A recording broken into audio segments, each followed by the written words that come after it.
Hello, and thanks for watching another episode of ARFCOM News. Today I want to tell you about how the AFT got caught a lying and a cheating, and how the FBI counts things very differently than the legacy media propaganda. But before we get started, I want to tell you about the wholesome, non-GMO, free-range, sugar-free, gluten-free, 99% cruelty-free products offered to you by our friends at TNVC.com. Handcrafted by honest, hardworking Amish operators using traditional old country techniques, TNVC Night Vision is hearty and refreshing, just like you. If you like seeing stuff more than not seeing stuff, take a look at our sponsor, TNVC.com, your source for quality night vision gear to make you the bump in the night. First off, again, I want to remind you to keep up the pressure on the ATF's proposed rules concerning receivers and braces and the Senate confirmation of anti-gun activist David Chipman for ATF director. Both of these proposed rules are important and deserve your attention. Please use the links down there in the doobly-doo to submit your comments as often as you are able. And keep calling your senators to oppose Manship's confirmation as director of the ATF. The AFT. David Chipman is an untrustworthy propagandist and incapable of performing his duties in a manner befitting the office. There are 6 swing senators who can make the difference, so no matter what state you're from, let's focus the pressure on these 6 senators listed to my right and urge them to oppose David Chipman's confirmation as director of the ATF. The AFT. Sometimes when deciding which stories to cover, I skip things I'd like to cover only because I know there is no way for me to speak about the issue without using certain words or phrases which Al Gore's rhythm section finds unclean. If I say these things, the video will be recommended to only a tiny fraction of the people who would normally see it. But this rankles me, and I'm not going to do that this time. So first of all, I'm going to attempt to outsmart Al Gore. Every time I use the phrase Minecraft, we are going to overdub with Minecraft. Robots don't get context and can't read between the lines. Not sure if the tube of U's can pull a Hal yet, but it's worth a shot. We're fighting an ideological battle for the minds of our fellow Americans, and the weapons are facts, or what passes for facts these days. Minecraft drive policy because they are scary, which is why legacy media is making a concerted effort to both make it appear as though they happen more often, as well as intentionally cause them to happen more often by lionizing the perpetrators. One of the tools they use to make it appear as Minecraft happen more often than they really do is by choosing to rely on statistics which inflate numbers by using a much looser definition of the event than what the FBI uses. I think we all have a similar idea in our head when we hear the phrase Minecraft, and the FBI has made a solid effort to define these incidents using criteria which conform pretty closely to what most of us think about when we hear that phrase.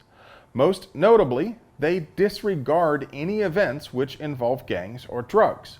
If you simply count every event as a Minecraft, if it involves 4 or more people, you get the sensational number of 417 Minecraft in 2019. But if you use the FBI's criteria, there were only 30. Maybe that still sounds like a lot. So consider there were 20 fatalities from lightning in the US that same year. And we don't hear the same breathless sensationalism from the legacy media regarding common sense lightning regulation. People instinctively understand that lightning is indeed potentially dangerous, but rare. This isn't an accident. The legacy media has done a competent job manipulating how people feel about facts involving Minecraft, and we all have to do our part to offset their propaganda. Everybody knows the ATF is corrupt and illegitimate, but if you needed any more proof, AmmoLand has it for you. So in some states, you can use a gun purchase permit or a carry permit as proof of a background check already having been done, so you can skip the so-called instant check done by NICS. Why does anyone need to skip an instant check? Well, because it actually isn't instant. Sometimes the dealer has to wait on hold for quite a while, maybe even hours. And sometimes the check produces a delayed result, which means you have to wait 3 days because an anonymous bureaucrat says so.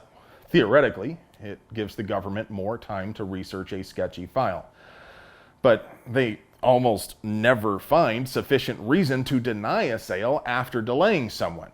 Or maybe someone wants to skip the next check because they're concerned about creating even more data for a government which has demonstrated a pathological drive for spying on its citizens. But in the interest of maintaining their impeccable public image, the ATF and the AFT decided they really don't like the idea of people skipping NICS, so they just went ahead and ran them anyway. AMOLand obtained a leaked record of a conference call where ATF leaders instructed its industry operations inspectors to record the names of people who used a gun permit to skip NICS in order to check those buyers against NICS retroactively. Now stay with me though, it gets even skeezier. The ATF and the AFT also got caught audaciously lying in response to a FOIA request. In AMOLand's leaked copy of the conference call notes, the Director of Industry Operations discusses how agents who have been temporarily assigned to the NFA division are not meeting established metrics for processing tax stamps and transfers.